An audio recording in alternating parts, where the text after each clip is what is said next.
사람들도 많이 만날 수 있었고 이야기도 주고받고 하다 보니까 가끔 나오는 질문이 왜 포르쉐를 타는가, 왜 포르쉐를 좋아하는가, 이런 질문들이 나왔었고요.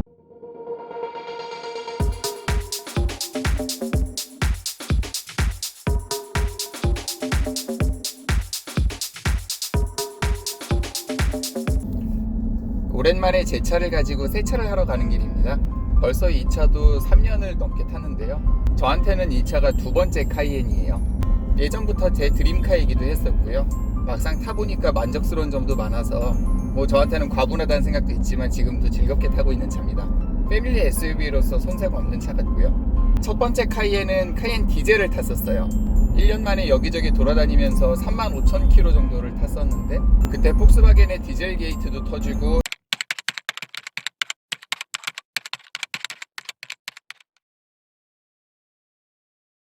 차를 타보면서 이런저런 생각들도 들어서 지금의 플러그인 하이브리드 카이엔 SE 하이브리드로 모델을 바꾸게 되었습니다. 이 차도 지금 보니까 36,000km 정도를 달렸네요. SUV이지만 포르쉐를 두 대를 타게 되다 보니 동호회들을 여기저기 가입해서 활동을 많이 했습니다. 사람들도 많이 만날 수 있었고 이야기도 주고받고 하다 보니까 가끔 나오는 질문이 왜 포르쉐를 타는가, 왜 포르쉐를 좋아하는가, 이런 질문들이 나왔었고요. 그리고 동호회다 보니까 아직 차를 안 산 분들, 곧 살 분들, 이런 분들도 나와서 그런 질문들을 많이 하시니까 저 역시도 차 자체를 좋아하고 이 차도 좋아하다 보니까 그런 이야기를 많이 접할 수 있었어요. 이야기들을 듣다 보니 몇 개의 포인트가 있었고 거기에 제 생각을 얹어서 한번 그 이유를 한번 정리해 보겠습니다.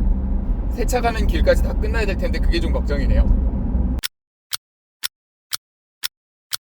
첫 번째 이유는 포르쉐라는 차 자체의 특성, 물리적인 상품이 존재하다 보니까 그 프로덕트의 측면으로 살펴볼 수 있을 거예요. 포르쉐의 기계적 완성도에 대해서는 많은 사람들이 공감하는데 우리나라에서도 이 질문들은 나오지만 구글로 질문을 해보시면 생각보다 많은 답들이 나옵니다.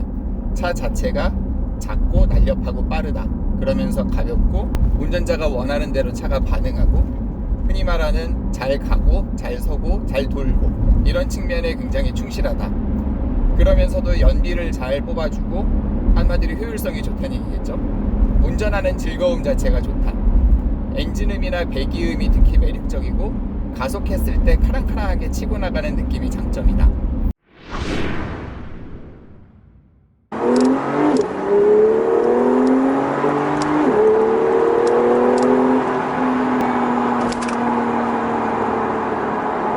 차의 셰시가 튼튼해서 안정적이다. 잔고장이 많지 않다. 이와 별개로 그냥 큰 고장도 없더라. 이런 이야기들을 종합해보면 차의 속성, 그러니까 프로덕트의 특성에 대한 접근법이에요. 그러다 보니 본인들이 만족하는 점들이 하나씩 상품에서 드러나고 그 특징으로 내가 이래서 이 차를 좋아하는구나, 이래서 이 차를 사면 좋겠구나, 이렇게 강조하게 됩니다. 차에 대해 지식이 많은 분들이면 이런 프로덕트 측면의 이야기를 많이 하게 되는 것 같고요. 저 역시도 카이엔을 갖고 있다 보니까 포르쉐가 주최하는 행사들에 몇 군데 참여를 할 수 있었고, 그러면서 카이엔뿐만 아니라 다른 차들, 가장 포르쉐스러운 911, 그 다음 박스터, 카이맨, 파나메라, 마칸, 이런 차들을 타보면서 그 특성을 하나하나씩 깨달을 수 있었는데 이런 기계적인 완성도에 대해서는 상당히 공감을 합니다. 그리고 911에서 느꼈던 장점이 박스터에서도 느낄 수 있고 파나메라 같은 세단에서도 느낄 수 있고 심지어는 카이엔 같이 이렇게 덩치 큰 SUV에서도 느낄 수 있는 점들이 있다 보니 기계적인 부분에서는 분명히 장점이 있다. 프로덕트 측면에서 이 차를 좋아할 만한 이유는 충분하다라는 생각을 하게 됐고요. 두 번째 측면은 브랜드가 될 거예요. 흔히 말하는 슈투트가르트의 방패 문양, 70년 동안 하나의 브랜드를 일관적으로 가져온 점을 또 하나의 측면으로 들 수 있는데요. 포르쉐라는 브랜드가 만들어지고 최초의 포르쉐라고 하는 356이 나왔던 1940년대 후반, 1948년부터 지금에 이르는 시점까지 포르쉐 브랜드 아이덴티티는 굉장히 일관적입니다. 레이스를 위한 브랜드예요. 처음에 만들었던 356부터 레이스에 출전했었고 현재 나오는 차들 911 같은 경우에도 계속 레이스에 출전하고 있죠. 일관적으로 경기에 출전하고 거기에서 성과를 내고 2만 회가 넘는 크고 작은 우승들을 기록하면서 이 차는 누가 봐도 확실히 레이스를 위한 브랜드구나, 이런 생각을 갖게 만드는 차가 바로 포르쉐고요. 911이 가지고 있는 속성이 다른 차에서도 적용되는 점들이 또 하나의 장점일 겁니다. 만약에 911에서 갖는 장점이 다른 데에선 드러나지 않는다, 이러면은 문제가 있겠죠. 브랜드가 연결되지 않고 굉장히 분절적으로 느껴질 텐데 911의 장점이 박스터에서도, 마칸에서도, 카이엔에서도 다 드러날 수 있다는 점은 그 브랜드 아이덴티티 측면에서도 아까 언급했던 프로덕트뿐만 아니라 중요한 부분이라고 생각을 합니다. 또 하나의 장점은 커스터마이제이션일 거예요. 요즘은 그런 브랜드들 많죠. 차를 주문할 때 내가 원하는 대로 인테리어 사양을 바꿔주세요, 내가 원하는 대로 옵션을 바꿔주세요, 선택할 수 있는 부분들이 많은데요. 포르쉐 측면에서는 엔진 트림부터 다양하게 선택할 수 있죠. 노멀 버전이 있고 S 버전, 모델에 따라서는 4륜 버전이 따로 있고 S 위에 GTS가 있고 GTS 위에 터보가 있고 요즘은 터보 S 같은 트림들도 나오고 하이브리드가 나오면서 조금 더 복잡해졌죠. 이런 식으로 여러 가지의 트림들이 나오는 게 포르쉐의 장점일 거예요. 그러면서 다양한 엔진 트림, 그에 따라서 성능을 본인이 고를 수 있고 여기에 따른 인테리어, 내장에 대한 소재도 내가 원하는 대로 바꿀 수 있고 옵션 안전사양까지도 몇 가지 더 넣고 빼고 할 수 있고 안전벨트 색상까지 본인이 원하는 대로 바꾸다 보니까 요즘 그런 맞춤형 비스포크 차량들은 많이 나오는데 포르쉐는 그 중에서도 상대적으로는 아주 고가는 아니면서도 본인이 원하는 대로 맞춤형을 주문할 수 있어요. 그런 브랜드 아이덴티티가 모든 트림에서 적용되는 점도 또 하나의 장점일 겁니다. 앞서 언급했던 장점들이 외제적 가치, 흔히 말하는 프로덕트의 측면이나 브랜드의 측면이라면 지금 언급할 부분은 심미적인 가치, 그러니까 인트린식 밸류에 대한 측면이에요. 내가 이 차를 사길 되게 잘했다.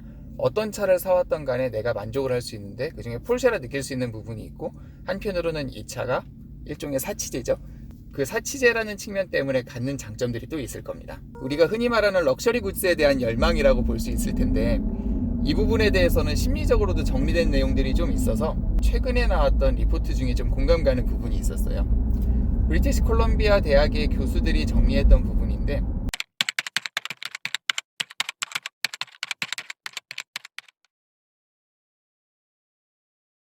그 내용이 사치제를 소비하는 두 가지 측면의 자부심, 하나는 성취감, 내가 이 물건을 삼으로써 얻는 일종의 성취감을 하나의 어센틱 프라이드라고 정의하는 반면 또 하나는 이 사치제를 삼으로써 얻는 우월의식 또는 속물근성이라는 측면으로 접근을 했어요. 그 부분은 휴브리스틱 프라이드라고 정의했던 걸로 기억하는데 먼저 앞서 얘기했던 성취감 그리고 여기에 따른 어센틱 프라이드의 측면에서는 내가 뭔가 열심히 노력해서 돈을 많이 벌거나 사회적 지위가 높아져서 내가 열심히 일해서 번 측면도 있겠지만 투자를 잘해서 돈을 벌거나 이렇게 뭔가의 성취를 얻은 다음에 그 성취에 대한 보상으로 내가 이만큼 노력해서 이거를 살 만큼 여력이 되었으니 이제 이거를 사오겠어. 그러면서 본인이 얻는 뿌듯함일 거예요. 그리고 이런 성향은 누구나 다 인정하는 사치제의 측면일수록 더 강하게 나타나는데요. 예를 들면 사람들이 다 좋아할 만한 브랜드, 애플의 스마트폰, 샤넬이나 에르메스의 가방, 롤렉스 시계, 포르쉐의 경우도 마찬가지겠지만 이런 식으로 남들이 어느 정도의 브랜드나 상품 측면으로 인정받는 사치제는 내가 삼으로써 더 큰 성취감을 얻게 되는 거죠. 그동안 노력했던 측면에 대한 일종의 보상으로 생각하면 될 것 같아요. 반면 또 하나의 자부심의 특징은 내가 이 사치제를 가짐으로써 얻는 우월감, 남들보다 좀 더 뭔가 우월하고 훌륭하고 이런 느낌을 받게 되는, 좋게 말하면 우월감일 수 있지만 안 좋게 말하면 속물근성이 될 수도 있겠죠. 이렇게 갖고 있는 스노벌이라는 단어로 정의를 했었던 우월감에 기초한 자부심, 이런 부분입니다. 이 부분은 내가 노력해서 뭔가를 얻는 것보다 그냥 비싼 거를 사요. 예를 들면 시계에도 브랜드마다 등급이 있는 것처럼 특정 브랜드보다 더 고가의, 더 성능이 좋은 브랜드를 사면 내가 저거 쓰는 사람보다 내가 훨씬 낫지. 예전 같은 경우는 국산차를 타는 사람보다 수입차를 타는 사람들이 이런 프라이드를 더 느꼈던 적도 있었죠. 가격대가 확실히 차이가 나고 유지보수 비용도 많이 차이가 나다 보니까 내가 수입차를 탄다는 건 이만큼 더 가오라고도 할 수 있고 자부심이라고도 할 수 있는데, 스노버리의 측면에서 보면 딱 부합되는 말 같죠. 남들보다 우월한 걸 가지고 있어, 그래서 내가 조금 더 기분이 좋아, 이런 식으로 얻는 만족감이 또 하나의 자부심이라고 볼 수 있다는 게 그 논문의 정리였습니다. 하지만 실제로 따져보면은 어떤 사람은 100% 어센틱 프라이드 때문에 차를 사고 어떤 사람은 100% 우월감, 속물근성 때문에 차를 사고 이러지는 않을 거예요. 당연히 그 조합과 배합의 측면에서 갈릴 거고 사람에 따라서 좀 더 선호하는 속성이 있다 보니까 당연히 그쪽을 고르게 될 거예요. 지금까지 그 이유들을 세 가지로 정리를 해봤어요. 하나는 프로덕트에 대한 측면, 하나는 브랜드에 대한 측면, 그리고 또 하나는 사치제라고 하겠죠. 포르쉐를 소유함으로써 얻는 만족감의 측면, 자부심의 측면에서는 두 가지로 다시 갈렸었는데 이 모든 것들이 실질적으로는 복합적으로 작용을 할 겁니다. 그러다 보니까 어느 하나가 정답이 아니라 여러 가지가 골고루 뒤섞여 있고 실질적으로는 그 비중은 사람마다 좀씩 다르겠죠. 그 차이에 의해서 내가 왜 포르쉐를 사는지, 왜 포르쉐를 타고 싶어하고 좋아하는지 이런 결정이 날 것 같아요. 결론적으로 본인의 성향에 따라서 다 의견이 갈라지긴 하겠지만 포르쉐는 당연히 사치제의 성격을 띠기도 하지만 기계적인 상품의 속성이나 브랜드의 속성이나 감성적인 만족감을 보더라도 여러 가지로 장점을 있는 차 같아요. 아마 이 사치제의 속성에서는 포르쉐 말고 다른 브랜드로 가면은 또 양상이 달라지는 점들이 있을 텐데 나중에 기회 되면 그런 얘기도 한번 풀어볼게요. 끝까지 시청해주셔서 감사합니다. 기분 좋은 하루 보내세요.